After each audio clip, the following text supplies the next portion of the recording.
Pembalap Repsol Honda tersebut menutup paruh pertama MotoGP 2022 dengan kekecewaan. Ia tak mendulang 1 poin pun dari 4 balapan terakhir. Sementara ketika Marc Marquez absen, ia jadi tulang punggung tim. Espargaro frustrasi dengan RC213V karena tak kunjung menemukan kelebihan untuk dimaksimalkan. Rider Spanyol tersebut sadar kalau kursinya di Honda rentan digoyang. Jadi ia pun mencari pijakan baru, memanfaatkan koneksi dengan KTM. Adik Alex Espargaro pun ditampung dan diberikan kepada tim satelit Tech3. Jelang MotoGP Inggris di Silverstone, akhir pekan ini, Espargaro mengaku sudah tanda tangan kontrak dengan skuad tersebut. Saya tidak bisa berkata apapun, tapi saya punya masa depan jelas. Saya sudah teken kontrak 2 tahun dan saya akan pergi ke tim yang saya inginkan. Saya beruntung, ujarnya. Saya akan naik motor bagus dan dapat gaji sangat bagus. Ini adalah tempat yang saya inginkan ketika Suzuki memutuskan angkat kaki dari kejuaraan. Ini adalah motor familiar. Wajar kalau ia gembira ketika memikirkan petualangan kedua bersama KTM. Penghuni peringkat ke-17 itu punya andil besar membantu pabrikan Austria memproduksi RC16 yang mumpuni musim 2020. Pada musim itu, Espargaro bahkan singgah di podium ketiga dalam 5 balapan. Sebaliknya, 1,5 musim dengan Honda, ia baru 2 kali tembus 3 besar, yakni runner-up MotoGP Emilia-Romagna dan peringkat ketiga MotoGP Qatar. Memandang sisa musim bersama pabrikan Jepang, ia dihantui rasa pesimistis walau tim melakukan beberapa perbaikan.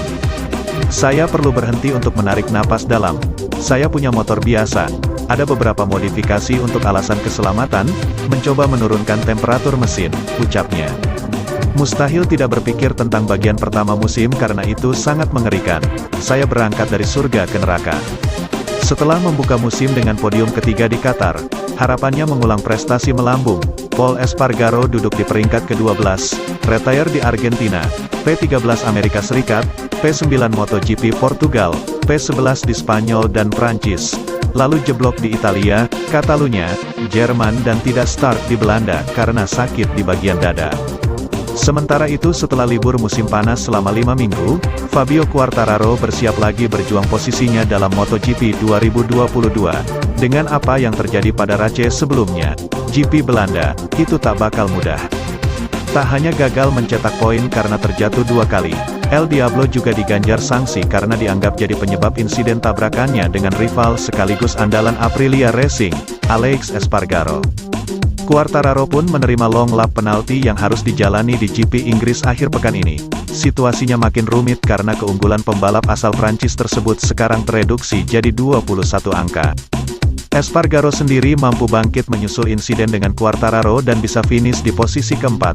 El Diablo sempat mengeluhkan penalti yang diterimanya, tetapi setelah libur, moodnya lebih baik. Saya menghabiskan liburan musim panas untuk beristirahat, tetapi saya juga telah berlatih berjam-jam. Saya telah fokus untuk kembali balapan dalam kondisi terbaik, ujar Quartararo. Saya menantikan balapan di Silverstone, tempat saya menang pada tahun lalu. Walau kali ini akan lebih rumit karena kami tahu kami akan mendapat long lap penalti. Jujur, itu, penalti, hanya membuat saya datang lebih termotivasi melakukan yang lebih baik, sang rider menambahkan. Fabio Quartararo harus melakoni 9 balapan lagi, di mana ia ingin menegaskan potensinya untuk menvalidasi ulang statusnya sebagai juara dunia MotoGP. Sejauh ini, ia berkutat dengan kelemahan motornya, tetapi mampu meraih 1 pole, 6 podium dan 3 kemenangan. Saat ini, tampaknya saingan utamanya dalam pertarungan gelar adalah Alex Espargaro, yang melakukan lompatan besar bersama Aprilia, sedangkan Francesco Bagnaia, Ducati, tampak agak tertinggal, menempati P4, 66 poin.